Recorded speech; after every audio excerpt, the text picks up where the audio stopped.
For a classic car, paint matching is a challenge. Root beer bronze was a very popular color back in the 1970s. Like many classic car owners, when it came time to paint my car, I chose a new paint color very close to the original.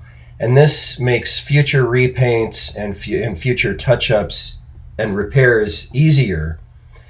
I chose Espresso Pearl, an original Fiat paint color, which is very close to root beer bronze, and I think she wears it well.